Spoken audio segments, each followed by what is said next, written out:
আমরা মানুষ, মাটির মানুষ।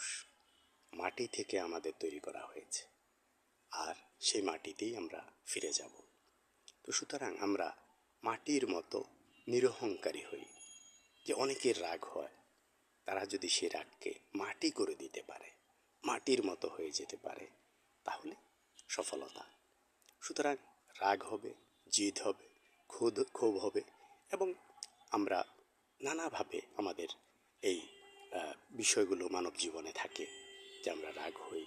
কিন্তু রাগকে যদি আমরা দমন করতে পারি, তাহলে আমরা সাহসী, তাহলে আমরা বীর। দেখা যায় আমরা অনেক ভালো ভালো কাজ করি, মহৎ কাজ করি, কিন্তু কেউ আমাদেরকে একটু ফুরন করলেই আমরা রেগে উঠি, আমরা রাগটা কন্ট্রোল করতে পারি না। তো সুতরাং রাগকে নিয়ন্ত্রণ করব, বীরের পরিচয় দেব। আর আমরা আমাদের আশেপাশে যারা আছে, অনেকে ঝগড়াঝাঁটি, বিবাদ বিসম্বাদের মধ্যে লিপ্ত রয়েছে। অনেকে সম্পদের বন্টন নিয়ে বিবাদের মধ্যে রয়েছে, নানা কলহ সমাজ ব্যবস্থায়।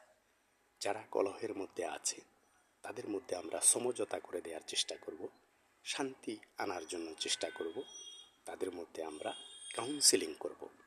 তাহলেও আমরা স্রষ্টার নৈকট্য লাভ করতে পারি, এবং মনের দিক থেকেও আমরা প্রশান্তি পেতে পারি যে দুজন মানুষের মধ্যে আমরা বিরোধটা নিষ্পত্তি করে দিতে পেরেছি। আসুন আমরা